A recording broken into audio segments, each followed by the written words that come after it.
Hey everybody, HomeSliceHenry here, and we have all the information about the new season of Go Battle League, and honestly, there is some incredibly exciting stuff here.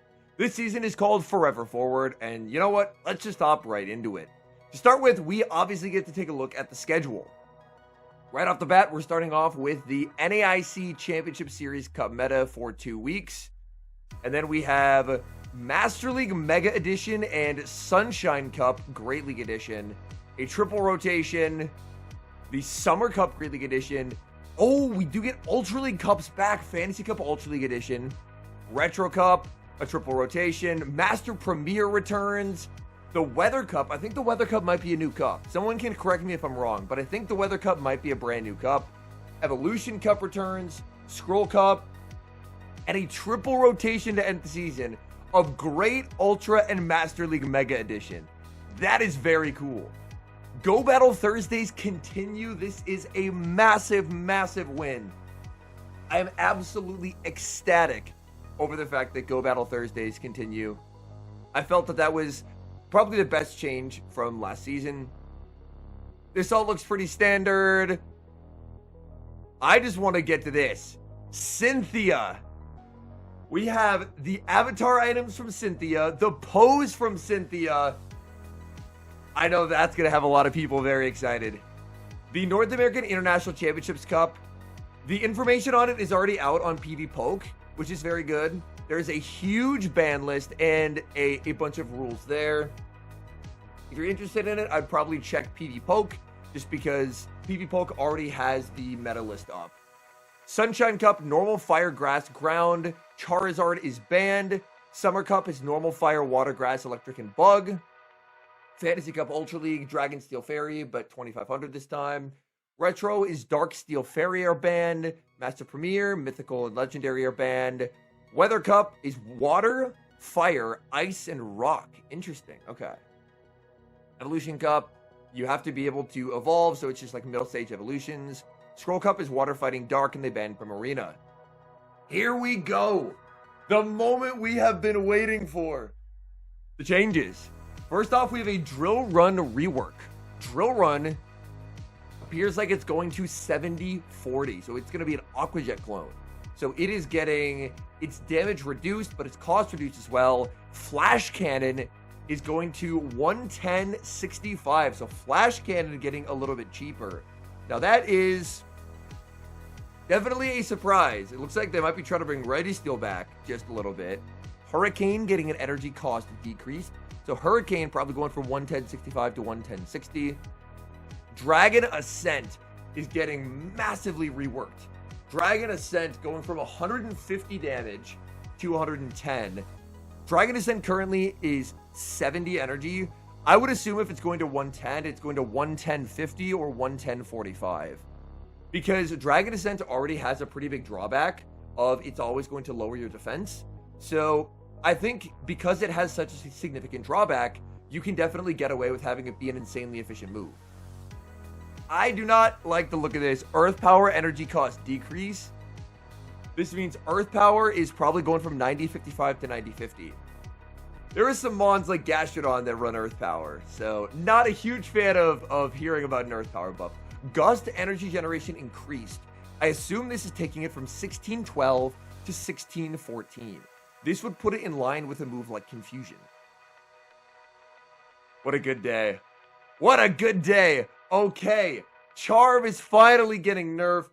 It's not as much of a nerf as I wanted it to be. They should have put it from 13 to 11, but it goes from 13 to 12. Unfortunately, we'll probably still see some Wigglytuff, but that does hurt Wigglytuff, which is good. Next season, well, not next season, but the fall season, they need to have the guts to take it to 11, so that way it's truly unusable. Wrap is getting a big buff from 60 damage to 70. Wrap currently, I genuinely have... Oh, okay, what learns Wrap? I'm trying to think about... Dragonair learns Wrap. Milotic learns Wrap. So there are some cool mons that do learn Wrap. I just woke up and saw the news, so my brain is still a little bit foggy. Next up, we have Energy Ball getting a big rework. Currently, Energy Ball is 90.55. I assume this is going to 80.45. So that would be a pretty big buff for a mon like Kanto Ninetales, where being able to have incredible synergy with Ember, only 5 Embers to an energy ball for its coverage move, would make Ninetales an absolute threat. Silverwind, huge buff from 60 damage to 75. And Earthquake, oh, Earthquake buff, going from 110 to 120. Okay, let's go through these attack availability updates. Next up, we got Sliggoo, learning Dragon Breath. Now, Sliggoo is a Pokemon we haven't ever really seen have play before, so Sliggoo getting Dragon Breath is pretty sick. Pidgeot getting Twister. Twister got reworked last season. Now Twister gets a greater rollout here as Mantine also gets Twister. I'm really excited for Twister Mantine. This means Mantine will get its pacing back. It never got its pacing back because Aerial Ace had previously been nerfed. But now Mantine's going to be able to spam out a pretty efficient charge attack even though it doesn't get stab. Twister's just a really good move. We have a few Pokemon getting Thunder Punch. Kecleon getting access to Thunder Punch. Lopunny getting access to Thunder Punch. Lopunny has like a million charge moves at this point. Aromatisse and Sylveon getting access to Fairy Wind. Sylveon's a big one because Sylveon actually has some pretty good stats. My recollection is Aromatisse doesn't have a lot going for it. I can fact check myself while I look at this. Aromatisse. I stand corrected. Aromatisse is pretty bulky and already has Psyshock and Moonblast. I had no idea. Also has Thunderbolt. So Aromatisse is actually pretty exciting. That is a lot bulkier of a Pokemon than I remembered. Sylveon is also very, very bulky. So they are both Fairy Wind, Psyshock, Moonblast, which is pretty cool. Kecleon and Melmetal getting access to Dynamic Punch. Kecleon could probably be a really interesting Pokemon for the NAIC meta, as now it is a normal that has dark fighting coverage. There's a way to get dark fighting coverage into that meta without being a dark fighter yourself. Melmetal getting Dynamic Punch. For my Ultra League enthusiasts out there, this one is pretty exciting. Melmetal going to be able to finally ditch Superpower and instead have a really consistent, devastating move. So Melmetal can run double Iron Bash and Dynamic Punch and should actually be pretty strong. Conkeldurr getting Force Palm is huge. The only thing holding Conkeldurr back was its absolutely abysmal fast move. It had Counter and Poison Jab, both of which are pretty rough. Because Conkeldurr actually has a really, really good set of charge attacks. It has Stone Edge, Dynamic Punch, and Brutal Swing. So Conkeldurr is so much going for it. Galarian Zapdos does get buffed. It's getting Low Kick. Will this be enough to save Galarian Zapdos? I don't know. But I'm very happy that Galarian Zapdos is getting buffed. But that's not all. Quaquaval also getting access to Low Kick. Quaquaval is very frail, but Quaquaval does have a very, very good moveset, and now adds Low Kick to its arsenal, which already includes Wing Attack. They are buffing Ledian. Ledian getting access to Acrobatics. I really like Ledian. Ledian's going to get a super efficient and incredibly, incredibly efficient charge attack there in Acrobatics.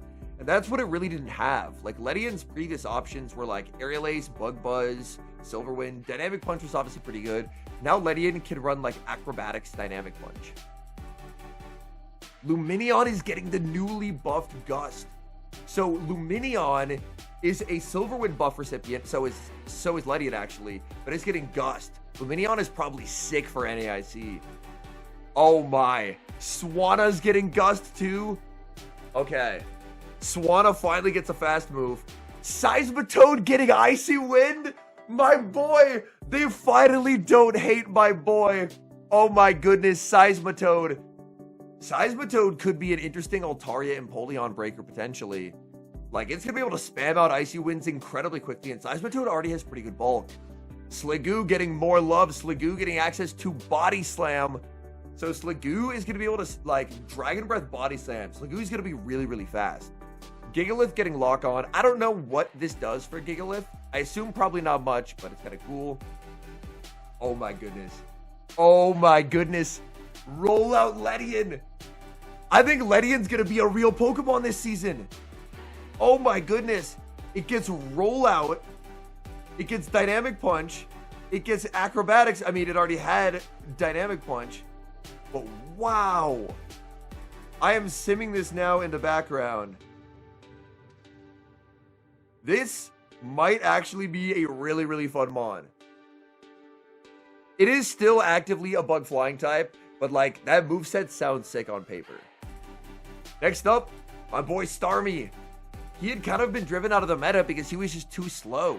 Because he was sidewaving to Surf. Now he gets a cheaper move in Aqua Jet to help him keep up in the meta. Love this. Kabutops getting Aqua Jet.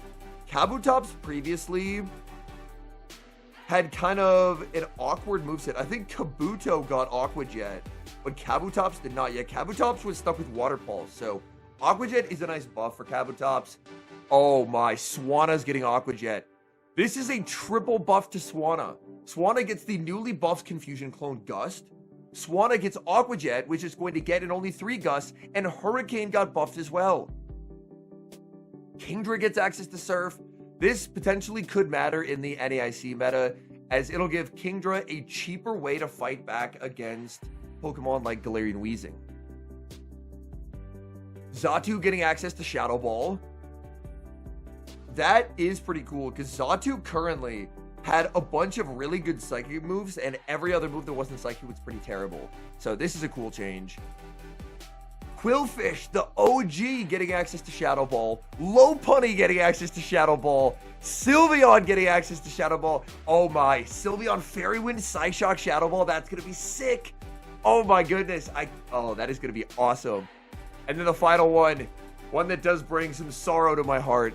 They're trying to bring Rhyperior back. Rhyperior gets the new, well, not the new, the newly reworked Drill Run. But man, what a list. There's some very cool changes in here. Cynthia Close, Cynthia Pose, a new cup, a bunch of attack changes, Master League Mega Edition paired with Great League and Ultra League Mega Edition. I honestly think so far, to me, it looks like a home run of a season. Let me know down in the comments, what are you most excited about for the Forever Forward update? As I briefly scroll back through here, I'm honestly just filled with so much excitement for this new season. Like, finally getting new metas, getting Ultra League metas. They listened and kept the Go Battle Thursdays. We have new Mega formats, which I'm excited for. I don't think the Megas are going to have, like, a large impact on the Ultra League and Great League Mega Edition. But there are some Pokemon that I've saved, like a Great League Mega Sableye, that do perform a bit better than the regular Sableye. So I'm very excited to try and run the world's first ever Immortal Mega Sableye in September. One thing to note, it did look like the season runs for slightly longer this season. So it looks like the season ends September 8th. So there will be extra time for people to try and make it to Legend. Also, one thing that I glossed over at the start and didn't realize was they actually changed the avatar items. So you get the shoes from Cynthia at rank 10, a hair accessory from Cynthia at rank 15, pants from Cynthia at rank 20, and a jacket from Cynthia at Ace. However, the pose is still at Legend. It definitely seems to me that with these changes and putting the avatar items in pose for a really, really popular champion, that they are really trying to incentivize people, if they've taken a break from Go PvP or if they've never played before, to give it a go. Because man, there's a lot to like this season. I am very, very excited for it. They're buffing Ledian, they're buffing Swana, they're buffing Sliggoo. Making this thumbnail was an absolute trip, because putting Swana and Sliggoo on a thumbnail is never something I've ever had to do before. Anyways, thank you guys so much for watching. If you enjoyed watching today's video, please do help support the channel by leaving a like on the video and subscribe to the channel if you have not. I'll be trying to make more content centered around the new season this week. Normally, I only do 2 videos, the first of which is just the news video, and the second of which is like a big deep dive video. I think I'll try and make a bit more content than that around the new season, so if that's something you're wanting to watch, then make sure that you're following along with the channel here and subscribed. I do want to give an extra special thank you, as always, to our channel members here on YouTube. The support you guys provide to the channel is so appreciated, so thank you guys, always very much. And until next time, I've been HomeSliceHenry.